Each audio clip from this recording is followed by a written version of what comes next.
ప్రాణ నష్టం, ఆస్తి నష్టం, భూభాగం కోల్పోవడం, కల్చర్‌ని కోల్పోవడం, ఐడెంటిటీని కోల్పోవడం ఇవి మాత్రమే ఒక యుద్ధం వల్ల వచ్చే నష్టాలు కావు.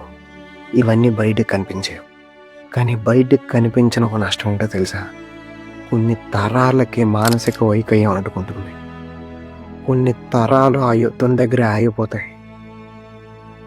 ఇదే విషయాన్ని యాండ్రీ టార్కోవ్స్కీ అనే ఒక ఫిల్మ్ మేకర్ కళ్ళకు కట్టినట్టు చూపించాడు. The most depressing film ever in the history of cinema. Ivan అనే ఒక 10 ఏళ్ళ కుర్రాడు సముద్రం ఒడ్డున తన స్నేహితులతో ఆడుకుంటూ ఉంటాడు. వాళ్ళ అమ్మ నాన్నలతో ఆ సముద్రం ఒడ్డు నుండి ఒక చిన్న పల్లెటూరులో చాలా హ్యాపీగా బతుకుతూ ఉంటాడు. కానీ ప్రపంచ యుద్ధం తన జీవిత రూపురేఖలను ఆయి చేస్తుంది. తన చుట్టూ ఎవ్వరూ మిగలరు. తన స్నేహితులు, అమ్మ నాన్న ఎవ్వరూ మిగలరు. తన తండ్రి సైన్యంలో చనిపోతాడు. తన తల్లి హత్య చేయబడుతుంది. 10 ఏళ్ళ వయసులోనే స్పైగా మారుతాడు. 60-70 ఏళ్ళు వచ్చి ఒక 30 ఏళ్ళ ఎక్స్పీరియన్స్ ఉన్న ఒక సైనికుడిలా బిహేవ్ చేస్తాడు. కోపం, బాధ, తన వయసుకి 100 రెట్లు మించిన భారాలను గుండెల్లో మోస్తూ బిహేవ్ చేస్తూ ఉంటాడు ఆ సినిమా అంతా. ఆ సినిమా పేరు ఇవాన్స్ చైల్డ్హుడ్. 1962 సంవత్సరంలో రష్యాలో రిలీజ్ అయిన సినిమా. Russian government Mosfilm corporation produce చేసింది సినిమాని. World famous the greatest artistic director Andrei Tarkovsky direct చేసిన సినిమా ఇది. బేసిక్గా యాండ్రీ టార్కోవ్స్కీ సాడ్నెస్, సారో, బాధ ఇలాంటి థీమ్స్ని ముంచేసి, ప్రజల్ని ఆ థీమ్స్లో ముంచేసి వాళ్ళని డిప్రెషన్కి గురి చేసి సినిమాలు తీస్తూ ఉంటాడంట. కానీ ఈ సినిమా క్లైమాక్స్ ఇచ్చే డిప్రెషన్ ఇంక ఏ సినిమా ఇవ్వదు. బేసిక్గా సినిమా టెక్నికల్ స్టాండర్డ్స్ ఏంటంటే సినిమా ఈ ఫ్రేమ్లో ఉంటుంది. ఇప్పుడు మనం చూసే సినిమాలో 2:35:1 ఫ్రేమ్లో ఉంటుంది. కానీ ఆ సినిమా ఈ స్క్వేర్ ఫ్రేమ్లో ఉంటుంది. అంత పాత సినిమా. సినిమాటోగ్రఫీ కూడా చాలా లైట్గా ఉంటుంది. చాలా సింపుల్ ఫ్రేమ్లో ఉంటుంది. బట్ ఎమోషన్ ఏదైతే ఉంటుందో అసలు టార్కోవ్స్కీ చేసిన మ్యాజిక్ ఏంటో తెలీదు. బేసిక్గా నేను ఐవాన్స్ చైల్డ్హుడ్ సినిమాని స్పాయిల్ చేయాలనుకోవట్లేదు. ఎందుకంటే ఇలాంటి వార్ సమయంలో మీరు ఆ సినిమాని ఒకసారి చూడండి. చూస్తే ఇది కదా వారు వల్ల క్రియేట్ అయ్యే అసలైన సంక్షోభం, ఇది కదా యుద్ధం వల్ల జరిగే అసలైన నష్టం అని మీకు అనిపిస్తుంది. ఐవన్ ఎలా తయారవుతాడు అంటే ఆ సినిమాలో ఐవన్ ట్రామా అని చూపవచ్చు ఒక సీన్ ఉంటుంది. ఐవన్ బిహేవియర్, ఐవన్ ఎక్స్ప్రెషన్స్ ఇవేవి కూడా మనం డైజెస్ట్ చేసుకోలేం, మనం తీసుకోలేం. వాడికి ఇంత కష్టం వచ్చింది అనేసి గుండె పిండేస్తాం. ట్రంప్ లాంటి లీడర్స్ ఎందుకు చూడాలి అనుకుంటున్నానంటే, ట్రంప్ అనే ఒక లీడర్, అమెరికా అనే ఒక దేశం ప్రతి యుద్ధాన్ని క్యాష్ చేసి ఉంటుంది. భారత్కి పాకిస్తాన్కి జరిగే యుద్ధంలో ఆయుధాలు, వెపన్స్ అమ్ముకొని డబ్బులు సంపాదించుకుంటుంది. పాకిస్తాన్కి మళ్ళీ ఆయుధాలు అమ్మి డబ్బులు సంపాదించుకుంటుంది. ఆయుధాలు మిగిలిపోతే ఏదైనా 2 దేశాలకి యుద్ధం పెట్టి అక్కడ ఆయుధాలు అమ్మి డబ్బులు సంపాదించుకుంటుంది.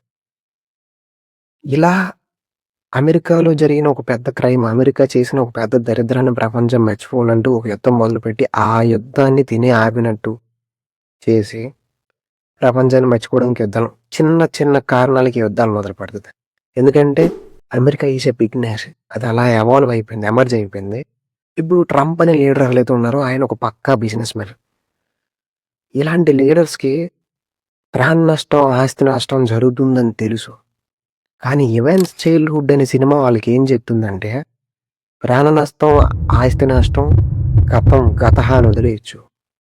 కానీ మానసిక వైకల్యం రాబోయే తరాలు ఎఫెక్ట్ అయితే అది హ్యుమానిటీ ఎఫెక్ట్ అవుతుంది, ప్రపంచం ఎఫెక్ట్ అవుతుంది.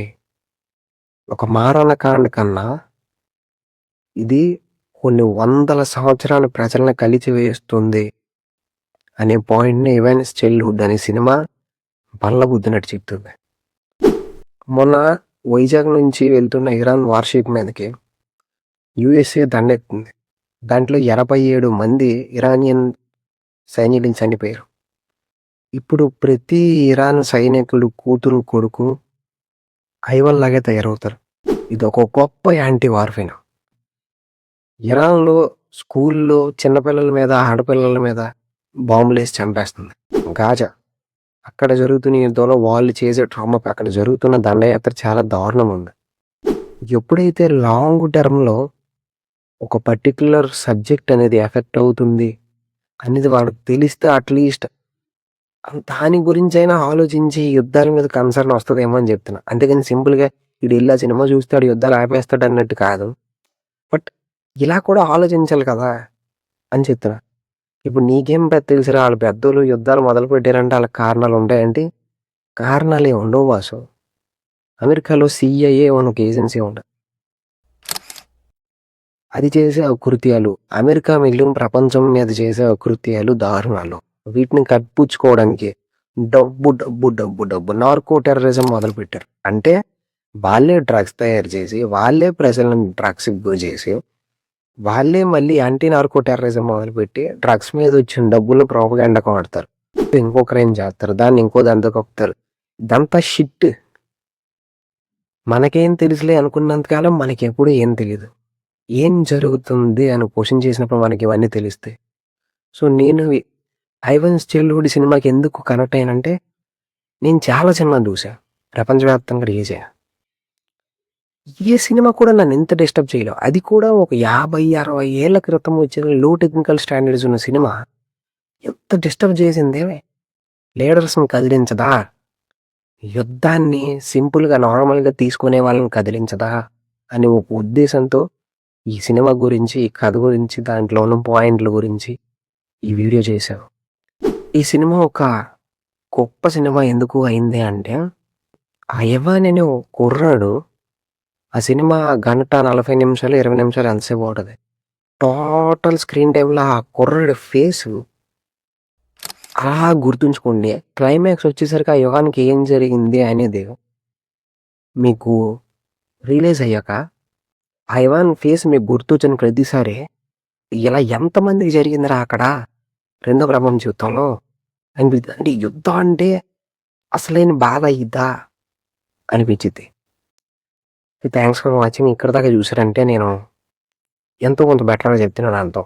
ఈ వీడియో మీకు నచ్చితే ఈ వీడియోని లైక్ చేసి, దీన్ని మరికొంతమందికి షేర్ చేసి, నా ఛానల్‌ని సబ్స్క్రైబ్ చేసుకోండి.